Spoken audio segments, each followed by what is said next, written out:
الحمدللہ رب العالمین والصلاة والسلام علی اشرف الانبیاء والمرسلین اما بعد۔ ہاں جی، آج کا ہمارا موضوع کیا ہے؟ جب ہمارا مکمل ہو گیا۔ وراثت کی دو بڑی قسمیں ہیں۔ ایک قسم کو کہتے ہیں فقہ وراثت، فقہ الموارث، اور ایک قسم کو کہتے ہیں حساب وراثت یا حساب الموارث۔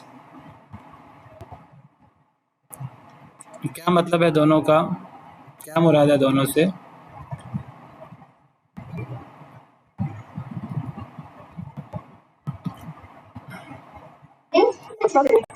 نام سے ایسا لگ رہا ہے معاملات کے حوالے سے، اور ایک حساب کتاب والا کتنے پرسنٹ اور کتنا لگتا ہے۔ الحمدللہ، جی جزاکم اللہ خیر، صحیح ہے۔ فقہ الموارث یا فقہ وراثت، اس کا مطلب ہے فقہ کسے کہتے ہیں؟ فقہ کہتے ہیں، فقہ کسے کہتے ہیں؟ چلیں بتائیے۔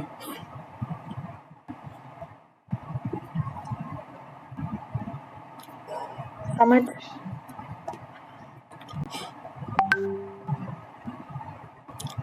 ہم کہتے ہیں کہ جی فلاں چیز قرآن سے ثابت ہے، فلاں چیز حدیث سے ثابت ہے، یا فلاں چیز فقہ سے ثابت ہوتی ہے یا فقہاء نے کہی ہے۔ تو فقہ سے مراد ہم بھلا کیا لیتے ہیں، یا ہم فوراً کیا سمجھتے ہیں فقہ سے؟ فقہ کیا چیز ہے؟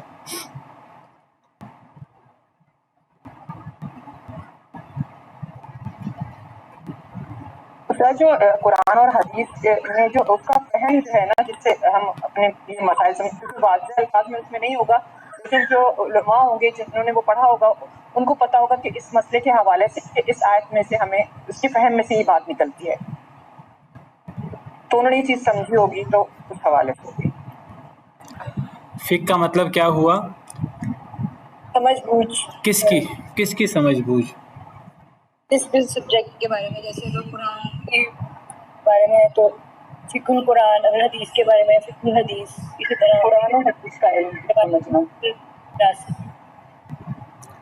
فقہ اصل میں کتاب و سنت کی سمجھ بوجھ کو کہتے ہیں نا، سیدھی سی بات ہے۔ فقہ سے مراد قرآن اور حدیث کی سمجھ بوجھ۔ میں یرید اللہ بھی خیرا یفقہہ فی الدین، جسے اللہ خیر کا ارادہ کرتے ہیں اللہ اسے دین کی سمجھ دے دیتے ہیں۔ دین کی سمجھ کیا ہے؟ دین کیا ہے؟ قرآن اور حدیث۔ تو قرآن و حدیث کی سمجھ بوجھ کا نام فقہ ہے۔ میں نے اس لیے سمجھ آپ سے یہ پوچھ لیا ہے کہ ممکن ہے کئی لوگوں کے دلوں میں یہ مغالطہ ہو، اور کئی لوگوں کے دلوں میں یہ مغالطہ ہوتا ہے کہ فقہ شاید کوئی قرآن و حدیث کے علاوہ کوئی ایسی چیز ہے جو قرآن و حدیث سے ثابت نہ ہو، اس کو فقہ کہتے ہیں۔ نہیں، فقہ نام ہے قرآن و حدیث کا، قرآن و حدیث کی سمجھ بوجھ کا۔ ایک چیز قرآن و حدیث سے ثابت ہے صراحت سے تو وہ قرآن حدیث ہے۔ ایک چیز قرآن و حدیث سے صراحت سے ثابت نہیں ہے تو قرآن و حدیث نے کہا کہ آپ غور و فکر کریں دین میں، اور غور و فکر کر کے آپ اجتہاد کر سکتے ہیں، آپ قیاس کر سکتے ہیں، آپ ایک اصل چیز کو لے کر ایک فرع کو اس پر قیاس کر سکتے ہیں، تو آپ قیاس کرتے ہیں۔ اگر وہ قیاس واضح ہے تو وہ دین کا حکم ہی ہے، اگر وہ قیاس بہت زیادہ واضح نہیں ہے، اس میں کسی کو اختلاف بھی ہو سکتا ہے، تو بہرحال وہ قرآن و سنت کے حکم کے مطابق ہی قیاس کیا گیا ہے، اگرچہ اس سے وہ ضروری نہیں ہے کہ وہ تمام دنیا کے لیے وہ حجت بھی ہو۔ اگر کوئی شخص دلیل سے اس سے اختلاف کر لے تو وہ اگلا شخص دلیل سے اس سے اختلاف کر سکتا ہے، جس کو اجتہاد کہتے ہیں۔ تو اجتہاد عین شریعت نہیں ہوتا۔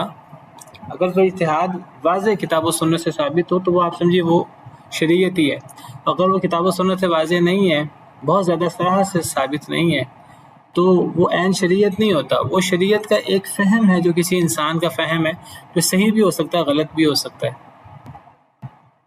ہاں، اگر وہ اللہ سے ڈر کر غور و فکر کیا گیا ہے، دنیاوی مفادات مقصود نہیں ہیں، محنت کی گئی ہے، اگر وہ صحیح ہوا تو 2 اجر ملیں گے، اگر غلط بھی ہوا اللہ کے ہاں کوئی اور مراد ہے اس آیت سے یا اس حدیث سے، کسی عالم نے اپنی محنت کر کے کوشش کر کے سمجھنے کی کوشش کی، لیکن انسان ہے غلطی لگ گئی، تو غلط مفہوم بھی اگر کسی نے سمجھا قرآن و حدیث سے، اس کا مقصود کوئی دنیاوی مفادات نہیں ہے، کوئی تعصب، کوئی تقلید، کوئی اس طرح کی چیز نہیں ہے، تو غلط پر بھی اس کو ایک اجر ملے گا۔ یہ مراد ہے اس حدیث مبارکہ سے، اذا اجتہد الحاکم فاصاب فلہ اجران وان اخطأ فلہ اجر۔ اگر کوئی حاکم، کوئی ذمہ دار شخص، کوئی دین کی سمجھ رکھنے والا اگر اجتہاد کرے، اگر وہ صحت کو پہنچ جائے تو 2 اجر ہے اس کے لیے، اور اگر وہ صحت کو نہ بھی پہنچے تو اس کے لیے 1 اجر ہے۔ یہ تو عالم کی بات ہے۔ جو لوگ علماء سے مسئلہ پوچھنے والے ہیں وہ علماء سے پوچھیں گے، علماء کتاب و سنت میں صحیح مل گیا تو بتا دیں گے، جس نے پوچھا اس کے لیے عمل کرنا ضروری ہے، کیونکہ وہ کتاب و سنت کا حکم ہے۔ اگر علماء اجتہاد کر کے بتائیں گے، اجتہاد کتاب و سنت پر ہی ہوگا، کتاب و سنت کے علاوہ کوئی چیز نہیں ہے ہمارے لیے جس پر ہمیں عمل کرنا ہے۔ کتاب و سنت پر عمل کرنا، چاہے کوئی چیز کتاب و سنت سے صراحت سے ثابت ہے، چاہے کوئی چیز کتاب و سنت سے اتنی صراحت سے ثابت نہ بھی ہو، اشاروں کنایوں میں ثابت ہو۔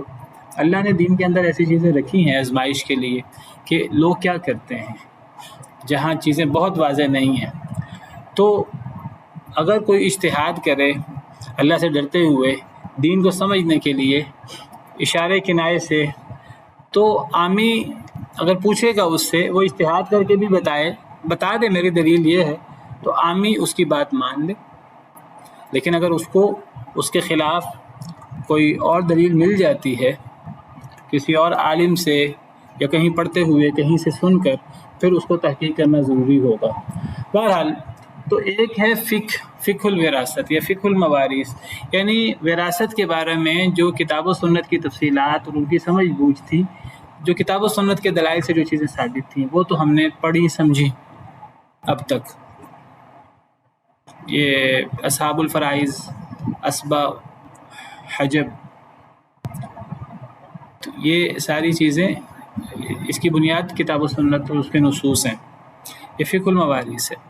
اب آگے ہم نے حساب الموارث پڑھنا ہے۔ یہ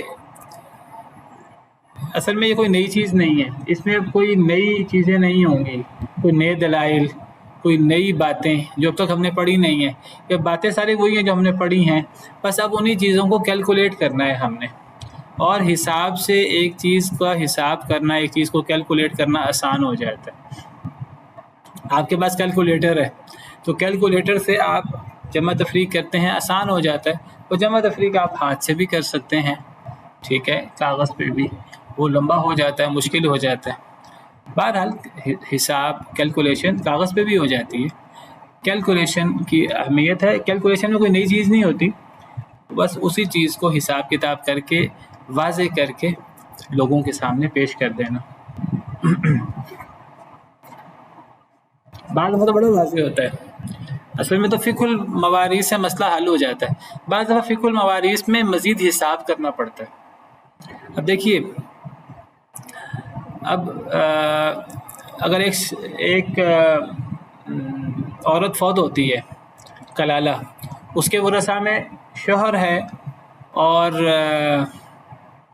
سگی بہن ہے اس کی، یا اس کے 2 بیٹے ہیں، کوئی مثال لے لیں، شوہر ہے یا سگی بہن ہے، شوہر اور سگی بہن، تو کیا کریں گے؟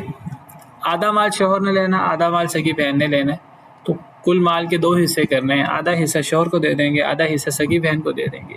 یا آپ اس کی مثال یہ لے لیں، کوئی عورت یا مرد فوت ہوتا ہے، اس کے ورثاء میں 2 بیٹے ہیں، سیدھی سی بات ہے، ساری جائیداد بیٹوں کی ہے، تو وہ دونوں بیٹے آدھی آدھی جائیداد برابر لے لیں گے۔ اس کو کیلکولیٹ کرنے کے لیے بہت زیادہ آپ کو کیلکولیٹرز کی اور آپ کو کاغذ پر حساب کتاب کرنے کی ضرورت نہیں ہے، لیکن کئی جگہ لمبی تفصیلات ہوتی ہیں جہاں کاغذ پر یا کیلکولیٹر سے حساب کتاب کرنے کی ضرورت ہوتی ہے۔ تو حساب جو ہے، یہ جو ہم نے پڑھا ہے اب تک، اصحاب الفرائض، اسبا، حجب، اور یہ جو تفصیلات حصوں کی، تو اس کو کیلکولیٹ، اس کا حساب کتاب کرنا، تو یہ حساب وراثت کا کام ہے۔ اس میں کوئی نئی چیز نہیں ہوگی، صرف کیلکولیشن ہوگی، لیکن اس سے کام آسان بہت ہو جاتا ہے۔ کوئی بندہ کہ نہیں جی مجھے تو حساب کا فائدہ ہی نہیں ہے، نہیں، حساب کا فائدہ ہے ہی ہے۔ دیکھیے، ہم نے ضرب، تقسیم، جمع تفریق کے حسابی اصول ہیں، چاہے وہ کیلکولیٹر سے ہم وہ کر لیں، چاہے ہم وہ کاغذ پر کریں. بچپن میں ہمیں ملٹیپلیکیشن سکھائی جاتی ہے، ہمیں ڈویژن سکھائی جاتی ہے، ہمیں بتایا جاتا ہے جمع کیسے کرنا ہے، تو مائنس کیسے کرنا ہے. تو بچے سیکھتے ہیں، بلکہ شروع کے 2-3 سال میتھ میں یہی چیزیں سکھائی جاتی ہیں، تو وہ چیزوں کو بڑا آسان کر دیتے ہیں. دیکھیں میتھ ہماری ایجوکیشن کا بنیادی ایک حصہ ہے، اور اب تو جب سے کمپیوٹر آیا اور یہ چیزیں، اور تو اس میں میتھ بہت زیادہ انوالو ہے. تو میتھ چیزوں کو بہت آسان کر دیتا ہے، بہت آسان کر دیتا ہے، خاص طور پہ جہاں اشاریہ آئے، جہاں پوائنٹ آ جائے. تو یہ کوئی نئی چیز نہیں ہے، یہ کیلکولیشن کرنا ہے، اور اس کی بڑی اہمیت ہے کیلکولیشن کرنے کی. حساب کرنا، کسی کا محاسبہ کرنا، کسی کا حساب کرنا آسان نہیں ہوتا. اللہ تعالیٰ کہتے ہیں، فرماتے ہیں وَكَفَىٰ بِنَا حَاسِبِينَ، ہم اللہ رب العالمین کافی ہیں حساب کرنے کے لیے. صحیح ایکوریٹ حساب تو اللہ رب العالمین کرتے ہیں. اگر آج کوئی کہے، اللہ کسی سے کہیں کہ تم حساب کرو فلاں شخص کا، فلاں انسان کا، کسی کا حساب کرنا مشکل ترین کام ہے. کسی کے اخلاص کو ہی جانچنا ہو، کوئی انسان کسی دوسرے انسان کا اخلاص جانچ سکتا ہے حساب و کتاب کر کے، کیلکولیشن کر کے. کوئی انسان کسی دوسرے انسان کی اس کے ساتھ کتنی محبت ہے، کیا اس کو جانچ سکتا ہے.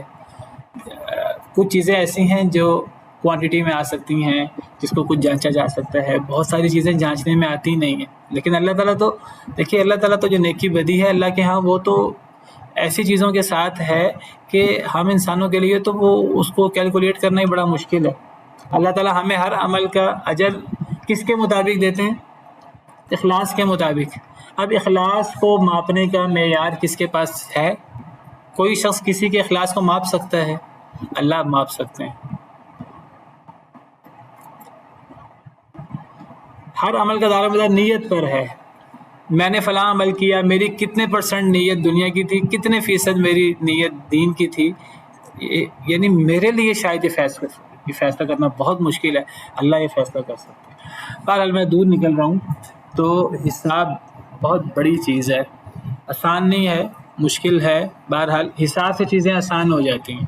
اللہ نے کچھ چیزیں کسی حد تک اللہ نے انسانوں کو بھی سکھائی ہیں، ناقص حد تک.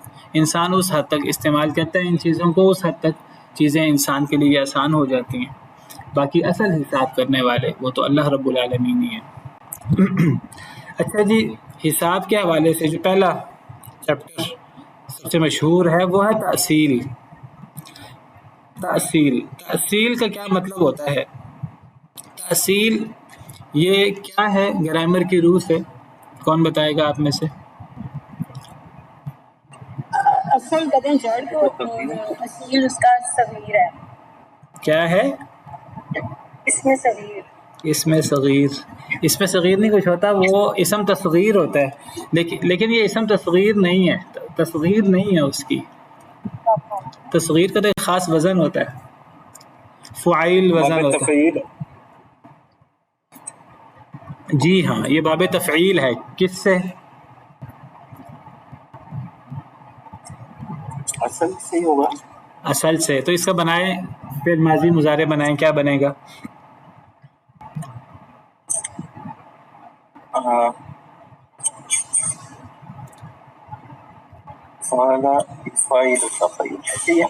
نہیں جی نہیں. نہیں، دیکھیے یہ جو مزید فی کے باب ہیں، ان کا مصدر ہاں جی ان کا مصدر پتہ لگ جائے. ماضی مضارع کا تو خود پتہ لگ جاتا ہے، کیونکہ ماضی مضارع طے ہوتا ہے ان میں. تو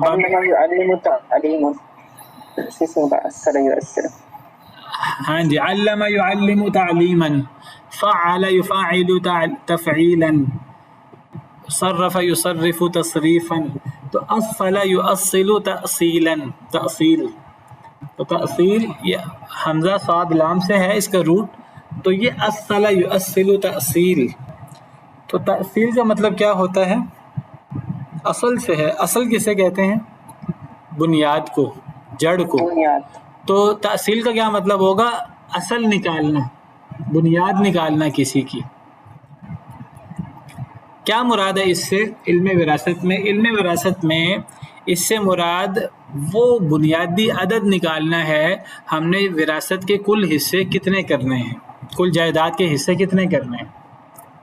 مثلا ابھی میں نے آپ کے سامنے مثال پیش کی کہ اگر ایک شخص کے 2 بیٹے ہوں، یا ایک عورت وہ فوت ہوتی ہے، اس کا شوہر ہے اور اس کی سگی بہن ہے، تو کرنا کیا ہے، ہم نے شوہر کو آدھا حصہ دینا ہے، سگی بہن کو آدھا حصہ دینا ہے، یا 2 بیٹے ہیں دونوں کو آدھا آدھا حصہ دینا ہے۔ تو کل جائیداد جتنی بھی ہے، میں اکثر 6 لاکھ سے مسئلہ حل کرتا ہوں، وہ جتنی بھی ہے ہم نے اس کے کل حصے کتنے کرنے ہیں۔ تحصیل کا مطلب ہے کہ کتنے حصے کرنے ہیں۔ تو اگر ورثہ شوہر اور بیوی سگی بہن ہو تو کل جائیداد کے 2 حصے کرنے ہوں گے۔ تحصیل کیا ہوگا؟ 2۔ یہ 2 کیسے آیا وہ ہم نے سیکھنا ہے۔ یا اگر ایک آدمی فوت ہوتا ہے، اس کے ورثہ میں 4 بیٹے ہیں، اب کیا کرنا، چاروں بیٹوں کو برابر مال دینا ہے۔ تو اب کل جائیداد کے کتنے حصے ہوں گے؟ 4، جتنی بھی وہ جائیداد ہے، وہ 6 لاکھ ہے، 4 لاکھ ہے، 50,000 ہے، 10 کروڑ ہے، وہ جتنی بھی ہے، ٹھیک ہے، اس کے 4 حصے کرنے ہوں گے۔ تو اس 4 حصے یعنی اب کل جائیداد کے 4 حصے کرنے ہیں، اس کو کہتے ہیں تحصیل۔ یہ ہے اصل وراثت میں۔ اس کے لیے کوئی دلیل قرآن و سنت سے ہمیں نہیں ملے گی۔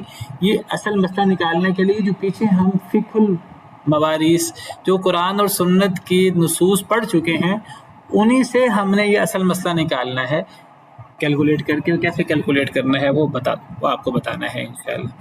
تو لغوی معنی تحصیل کا ہے اصل بنیاد نکالنا، اور اس کا اصطلاحی معنی کیا ہوتا ہے؟ اصطلاحی معنی سے مراد ہوتا ہے، کوئی بتائے گا مجھے اصطلاح کیا چیز ہے گرامر کی روح سے؟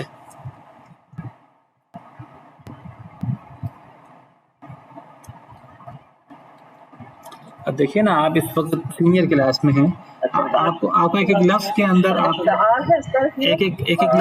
ایک لفظ کے اندر آپ کو غور کرنا ہے۔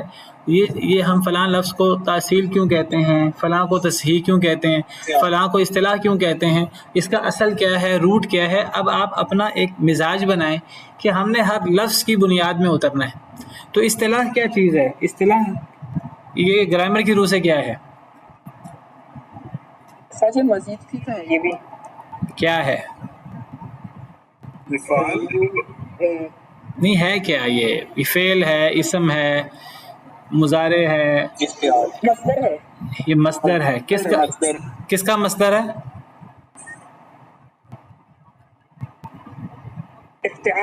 افتعال کا مصدر ہے، بالکل ٹھیک۔ اس کا روٹ کیا ہوا؟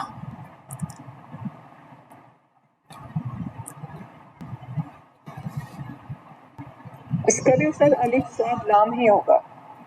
الف تو مصدر نہیں ہے، الف کبھی بھی روٹ میں نہیں آتا، کیونکہ الف ساکن ہوتا ہے۔ روٹ میں وہی حروف آتے ہیں جو متحرک ہو سکیں۔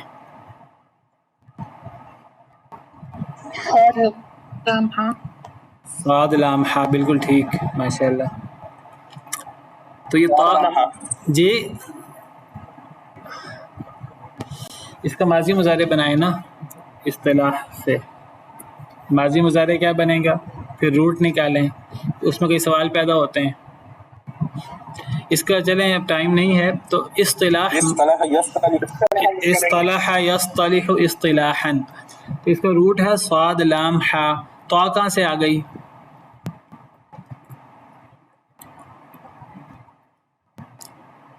یہ تا تھی جو طا میں بدل گئی ہے۔ کیوں بدلی ہے؟ اگر باب افتعال کے فا کلمہ میں کیا آئے تو تا بنتی ہے۔ باب افتعال کے فا کلمہ میں صاد ضاد طا ضا یہ 4 حروف آئیں تو باب افتعال کی تا بن جاتی ہے۔ تو یہاں باب افتعال کے فا کلمہ میں صاد آیا ہے۔ تو اصطلاح کا مطلب کیا ہوگا؟ اصطلاح کا مطلب ہوگا یہ صلح سے ہے، جی جیسے استعراب ہے، بالکل ٹھیک۔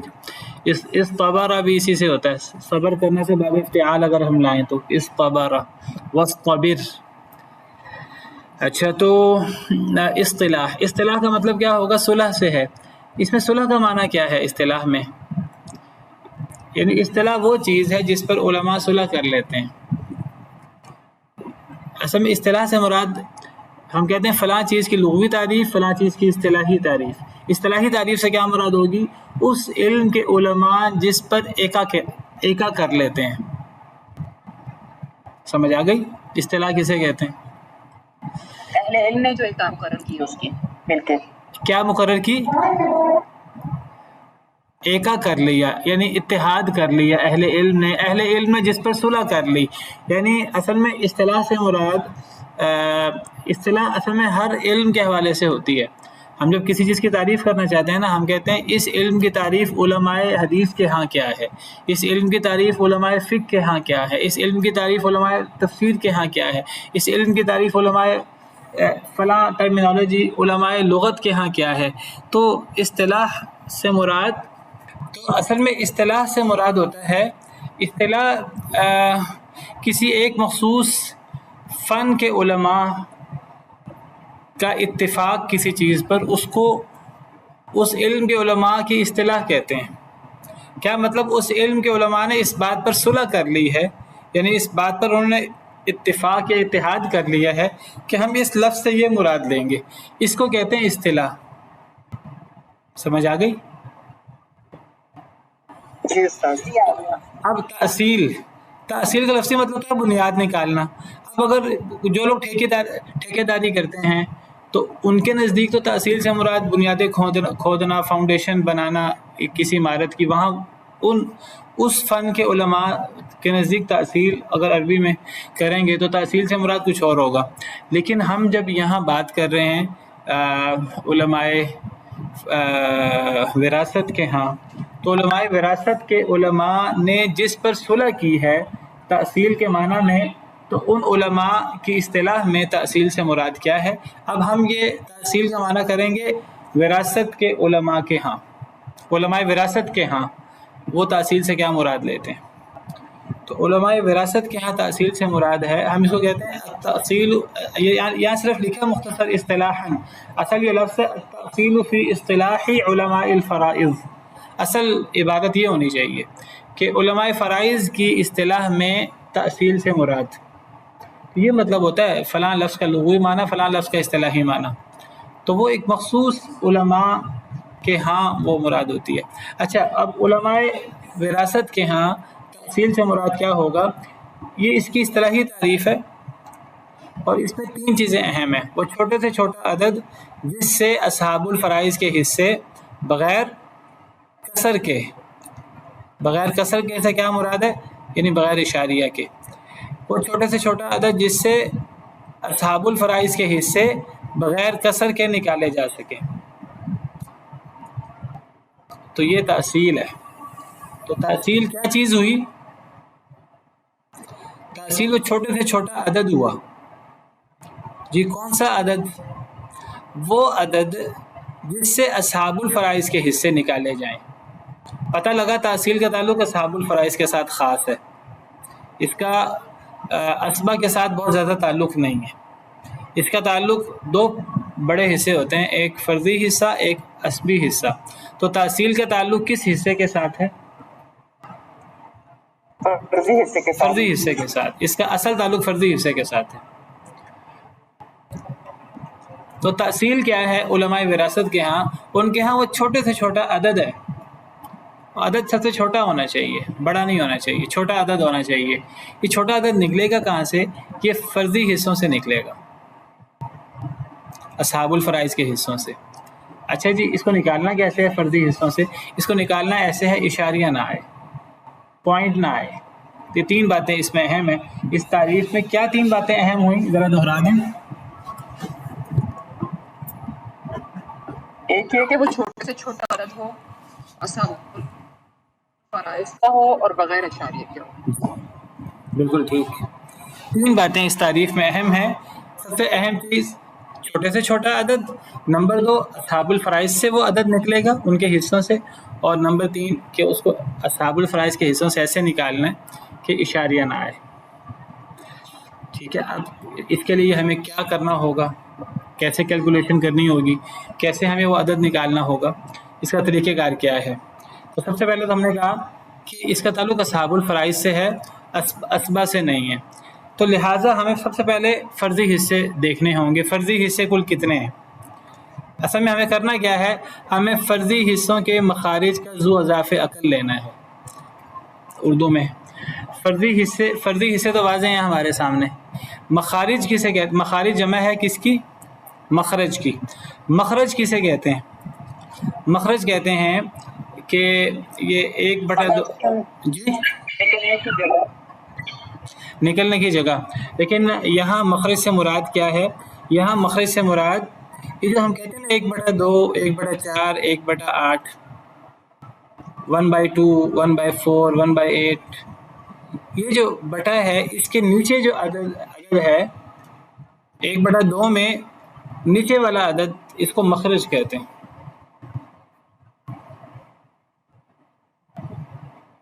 1/4 میں مخرج کیا ہوگا؟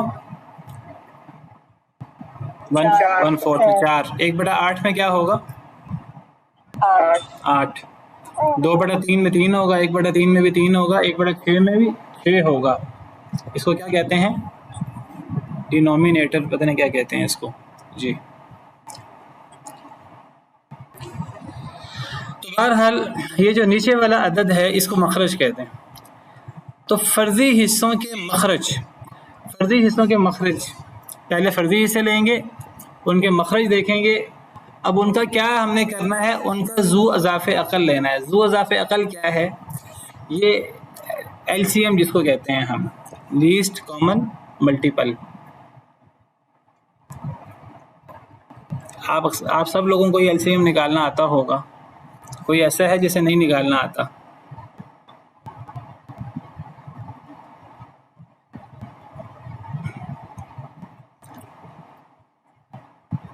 List common multiple LCM. دو ہندسوں کا، 2 ڈیجٹ کا یا 3 ڈیجٹ کا یا 4 ڈیجٹس کا LCM کیسے نکالتے ہیں؟ تو جیسے وہ نکالتے ہیں تو جتنے فرضی حصے ہوں ان فرضی حصوں کے جو مخرج ہیں ہم نے ان کو الگ کر لینا ہے، ہم نے ان کا LCM لینا ہے. تو اس سے تحصیل نکل آئے گی، اصل مسئلہ نکل آئے گا. یہ اس کا طریقہ کار ہے، لیکن اس کو تھوڑا سا سمجھا دیتا ہوں آپ کو. ٹھیک ہے، تو سب سے پہلے ہم نے کس پہ فوکس کیا؟ فرضی حصے. فرضی حصے کتنے ہیں جو قرآن و حدیث میں ہیں؟ وہ نیچے لکھے ہیں میں نے. فرضی حصے کل کتنے ہیں؟ 6. اچھا، ان 6 فرضی حصوں کے 2 سیٹس بنا لیں. میں نے شاید پہلے بھی بتایا تھا آپ کو، ہم ان کے 2 سیٹس بنائیں گے. 2 سیٹس کیوں بناتے ہیں ہم ان کے؟ اس کی کیا وجہ ہے؟ کون بتائے گا آپ میں سے؟ دونوں میں آفاق جاتے ہیں تو وہ بڑے والے. ہاں، ان میں خاص قسم کا تعلق ہے ان دونوں سیٹس میں. اب مثلا یہ پہلے سیٹ میں 1/2 1/4 1/8 ہے. ان حصوں میں آپس میں ایک بڑی گہری نسبت ہے، ایک بڑا گہرا تعلق ہے، ایک سیکوینس ہے ان کے اندر. اور 2/3 1/3 1/6 ان کے اندر آپس کا ایک بڑا گہرا سیکوینس ہے. وہ کیا ہے کہ اگر آپ دائیں طرف سے شروع کریں 1/2 1/4 1/8 دائیں طرف سے شروع کریں تو پہلا جو فرضی حصہ 1/2 یہ سب سے بڑا ہے. اگلا فرضی حصہ یہ پہلے سے چھوٹا ہے، اور اگلا فرضی حصہ یہ دوسرے سے چھوٹا ہے. لیکن جو دوسرا فرضی حصہ ہے وہ پہلے سے اتنا چھوٹا ہے جتنا تیسرا فرضی حصہ دوسرے حصے سے چھوٹا ہے. ایک جیسا تناسب ہے چھوٹا ہونے میں. وہ تناسب کیا ہے؟ آدھا ہونے کا، ہاف ہونے کا. یہ جو پہلا سیٹ ہے 1/2 1/2 کہتے ہیں آدھے کو، ہاف کو. اور 1/4 کسے کہتے ہیں؟ 1/4 کہتے ہیں چوتھائی، یعنی 4 میں سے 1. اس کو عربی میں مخرج کیوں کہتے ہیں؟ عربی میں اس کو مخرج اس لیے کہتے ہیں کیونکہ اصل میں 1/2 کا مطلب کیا ہوتا ہے؟ اس کا مطلب ہے ایک چیز کے 2 حصے کر لو اور 2 حصے میں سے ایک چیز. تو 2 میں سے 1 کیا ہوتا ہے؟ آدھا ہوتا ہے. 1/4 کا کیا مطلب ہے؟ ایک چیز کے 4 حصے کر لو، ان 4 میں سے کتنا؟ 1. تو 4 میں سے 1 یہ کیا ہوتا ہے؟ یہ چوتھائی ہوتا ہے، 1/4. تو یہ 25% ہوتا ہے. ٹھیک ہے. 1/2 کتنا ہوتا ہے 50%. 1/4 کتنا ہوتا ہے 25%. اور 1/8 کا مطلب کیا ہوتا ہے کہ ایک چیز کے 8 حصے کر لو اور اس میں سے کتنا دینا ہے ایک. تو 8 میں سے ایک یہ کتنا ہوتا ہے یہ 1/8 ہوتا ہے. یہ کتنا 12.5 12.5% یہ 12.5 ہوتا ہے. اچھا اب آپ دیکھیں کہ 1/2 50% ہے, 1/4 25% ہے اور 1/8 یہ 12.5 ہے. تو 50% کا آدھا 25%, 25% کا آدھا 12.5%. اگر اس کو آسان انداز میں آپ سمجھنا چاہیں 6 لاکھ کی آپ کو مثال دی ہوئی ہے. 6 لاکھ کا جو 1/2 ہوگا, 6 لاکھ کا جو 1/4 ہوگا وہ 1/2 سے آدھا ہوگا. 6 لاکھ کا 1/2 کتنا ہے ہاف 3 لاکھ. اور 1/4 کتنا ہے 6 لاکھ کا 4 لاکھ 1/4 کتنا ہے 6 لاکھ کا 1.5 لاکھ. اب 1/4 1.5 لاکھ ہے, 1/2 3 لاکھ تھا. اب آپ دیکھیں 1.5 لاکھ اور 3 لاکھ آپس میں ڈبل اور ہاف ہیں. 3 لاکھ کا آدھا ہے 1.5 لاکھ. 1:2. تو اس سے پتہ لگا کہ 1/4 یہ ہاف کا آدھا ہوتا ہے. ٹھیک ہے. اور اب آپ دیکھیں کہ 1/8 1/4 کا آدھا ہے. میں ابھی دیکھ رہا تھا آپ کے واٹس ایپ گروپ ڈسکشن والا, اس میں کوئی گوہر صاحب نے سوال کیا ہوا ہے, میں صبح دیکھ نہیں سکا. تو اس سوال کا جواب جو ہے یہ تأصیل اور پھر اس کے بعد تصحیح ہوتا ہے.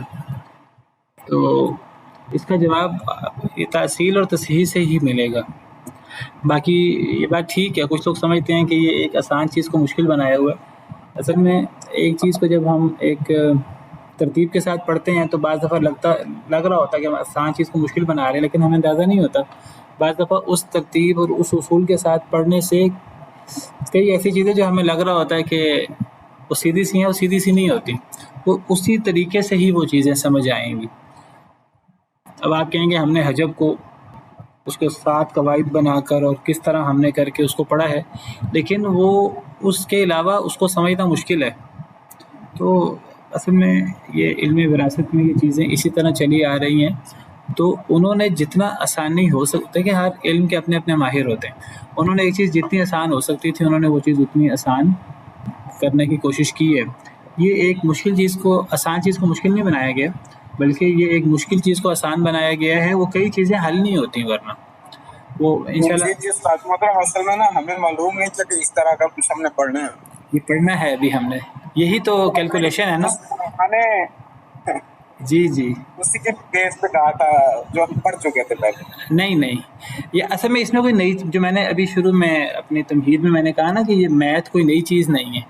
یہ نئی چیز اس معنی میں نہیں کہ اس میں کوئی نیا نص نہیں آئے گا کہ جی اللہ تعالیٰ نے یہ فرمایا اور نبی صلی اللہ علیہ وسلم نے یہ فرمایا. کوئی نیا نص نہیں آئے گا, نئی معلومات نہیں آئیں گی. معلومات وہی ہوں گی جو اب تک ہم پڑھ چکے ہیں, لیکن بس اس کا کیلکولیشن ہوگا. وہ اسی طرح اسی کیلکولیشن ہوتی ہے, تو کیلکولیشن میں کافی آسانی ہو جاتی ہے. اصل میں اب تو کیلکولیٹر آ گئے ہیں, چیزیں نسبتاً آسان ہو گئی ہیں. جب کیلکولیٹر نہیں تھے تو یہ چیزیں بہت مشکل ہوتی تھی, خاص طور پہ جہاں اشاریہ آ جاتا ہے. ابھی بھی کیلکولیٹر کے باوجود بھی یہ جو اصول ہیں تأصیل تصحیح کے بہت ضروری ہیں. ہم سمجھیں گے تو اندازہ ہوگا. چلیں بہرحال ہم بات پڑھ رہے تھے سیٹس, 2 سیٹ ہیں تو 1/2 1/4 1/8. تو اس سے سمجھ آ گئی یہ 1/4 1/2 کا آدھا ہے, 1/8 1/4 کا آدھا ہے. اچھا جو ان تینوں میں آپس میں نسبت ہے, تناسب ہے, وہی نسبت ان تینوں میں بھی ہے. 2/3 سب سے بڑا ہے ان تینوں میں سے, اور 1/3 اس کا آدھا ہے, اور 1/6 1/3 کا آدھا ہے. واضح ہے کہ نہیں؟ جیسے دیکھیں 6 لاکھ کا 2/3 کتنا ہوگا؟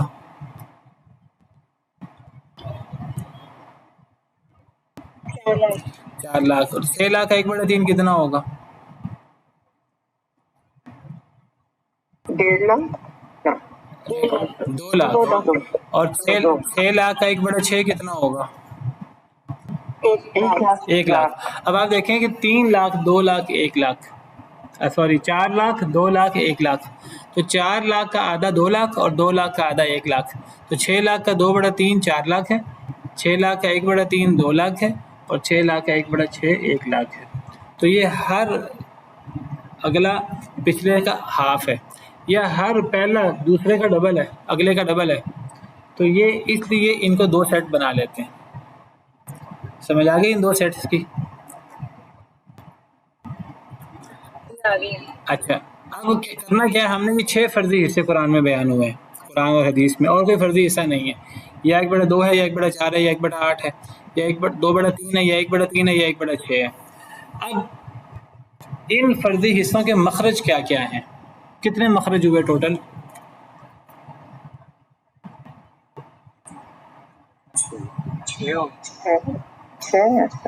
6 تو نہیں, وہ ایک تو ڈبل ہو گیا نا, 3 ڈبل آ گیا, 5 ہوئے. اگر ترتیب سے کریں تو 2 3 4 5 نہیں ہے, 2 3 4 6 اور 8 ایسے ہی ہے.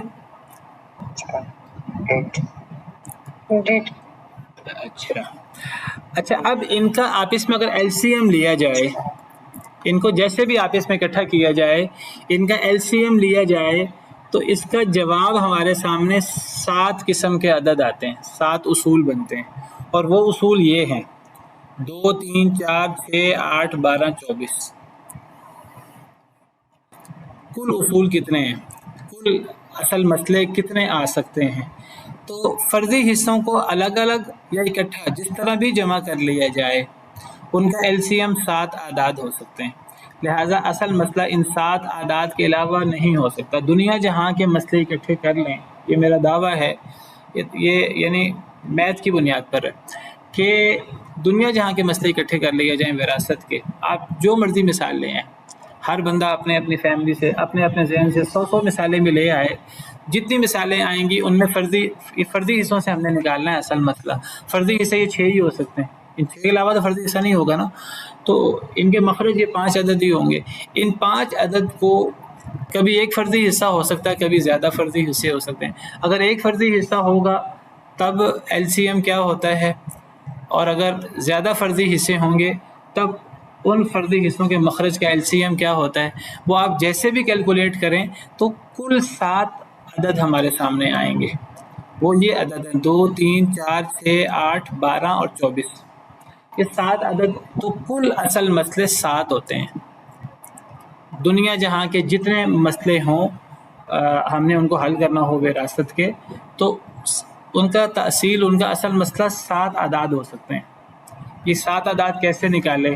آپ میں سے کسی کو سمجھ آئی ہے تو بتائیں, پھر میں سمجھاتا ہوں آپ کو.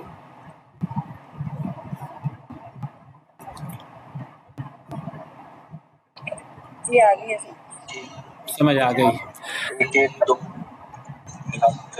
جی, اصل میں ایل سی ایم کیسے نکالتے ہیں, وقت ہمارا ختم ہو رہا ہے, تو دیکھیے ہمارے پاس یہ عدد ہیں 2 3 4 6 اور 8, 5 اعداد ہیں نا کل, 5 مخرج ہیں فرضی حصوں کے, یہ مخرج ہیں. اب کبھی تو یہ مخرج اکیلے استعمال ہوں گے, کبھی یہ 2 استعمال ہوں گے, کبھی 3 بھی استعمال ہو سکتے ہیں, کبھی 4 بھی استعمال ہو سکتے ہیں, کبھی 5 اکٹھے بھی استعمال ہو سکتے ہیں. اگر یہ اکیلے استعمال ہوں, اگر 2 اکیلا ہی آئے تو 2 کا ایل سی ایم بھی 2 ہوتا ہے. اگر ایک ہی عدد آئے 2 کا ایل سی ایم ہمیشہ 2 ہوتا ہے. 3 کا ایل سی ایم ہمیشہ کیا ہوگا؟ 3 ہی. 4 کا ایل سی ایم ہمیشہ 4 ہی ہوتا ہے. 6 کا ایل سی ایم ہمیشہ 6 ہی ہوتا ہے, اور 8 کا ایل سی ایم ہمیشہ 8 ہی ہوتا ہے.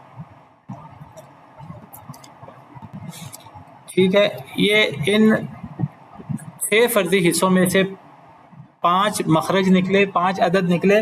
ان 5 اعداد کا ایل سی ایم اگر ہم نکالیں تو 5 اصل مسئلے نکلے.